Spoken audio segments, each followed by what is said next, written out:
been suffering with a skin condition last 3 years, and just want to know how can I help?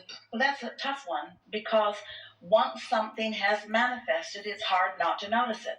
And this whole conversation is about ignoring what is and focusing upon what you prefer until what you prefer is more dominant in your vibration, that has more airtime. It's hard not to believe what you're looking right at. And believing something is continuing the vibration of it, and so it's harder to change. Now, sometimes someone could say, here's this salve, and this salve is really wonderful, and as you put this on this skin condition, it will solve your problem. And here are all of these people that is true for, and so then your belief in this changes your vibration, and when you apply that, then you have a desire, and now a changed belief, and now you get the results that you want. But when somebody says to you, you've got something that there is no cure for, or you've got something that is very resistant to any cure, so your belief is that it won't go away, your desire is that it goes away, but your belief is that it won't.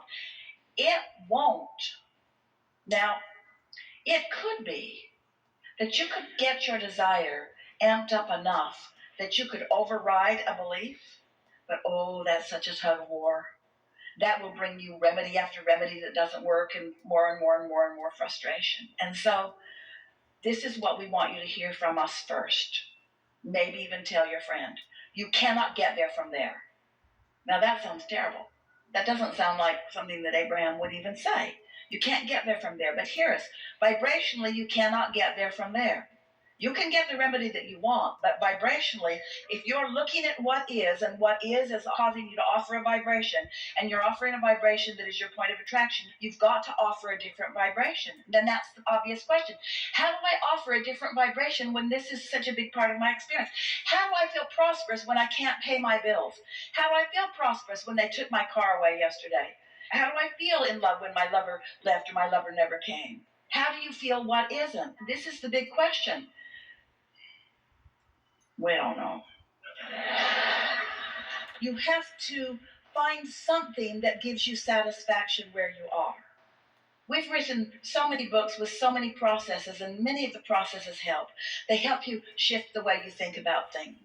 But when you have something like this, where you've got this belief that is just holding you in a place that you don't want to be, you have to find a way of suspending that belief, because it is unlikely that you will bridge it. Because that now reality is too evident. It has too much of your attention. It has too much of everybody else's attention. So how do you suspend belief?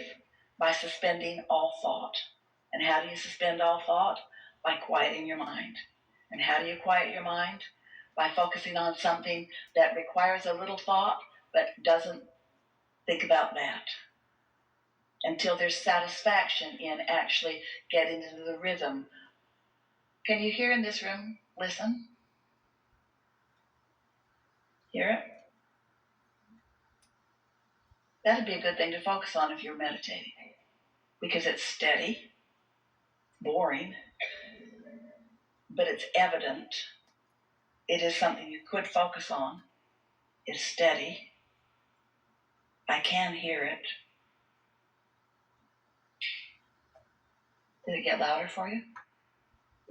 Now, if you could stay focused on that for about 15 minutes, you would suspend thought. And each time your mind wanders, and it will, go back to that sound or whatever you've chosen. You will suspend thought. And when you suspend thought, you will change your attraction of that belief. And you will feel different. On the first day, maybe not really different. On the second day, maybe not so different. But by the third or fourth or fifth day, once you achieve that, you have suspended thought, now you're in a place where you're in the receiving mode. And something will occur to you. Something will occur to you. Now you kind of like it, don't you? Don't you sort of want to go to that place where any static is sort of softened, where you come into the wholeness of who you are? Now, you're impatient because you want it to be a big thought. So often when you meditate, you're waiting for divine intervention. You're asking for enlightenment. You want the clear path to where I go. I'm going to meditate, and I'm going to know what to do and where to go and how to find it. No, You're just going to get ready for that. You're just going to get ready to be ready, to be ready. And it won't be long before you'll be moving along, ready to be ready. That won't be on your mind, and something will occur that will lead you right to the results that you want, because there isn't anything that cannot be resolved. There isn't anything that cannot turn to what you want it to be. You just have to trust. We know that's not so easy. That's what faith is in the religious sense. That's what they mean. Have faith in the vortex and a willingness to put yourself in a place where you're receiving, and then just let life come. Let life come and respond. Then meditate, then let life come and respond. Then meditate, then let life come and respond. Then meditate, then let life come and respond. Then meditate, and then let life come and respond. Then meditate, then let life come. Know what you don't want, put something else in the vortex. Now it's better than ever before. Now meditate, then let life come. Then throw something else in the vortex, then meditate. It won't be long before you'll have your hands in this clay. You will welcome contrast that lets you know that you want something, because you'll have no doubt that now that you want it, it's alive and well, and you're on your way to it. And isn't it going to be fun?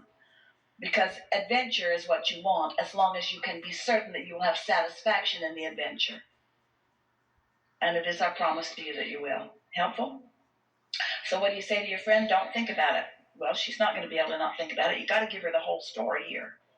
You got to give her the whole story. I do. I really believe in this. That's the thing that's so interesting about watching people want to talk about law of attraction, and they want to leave out your connection to your guidance system.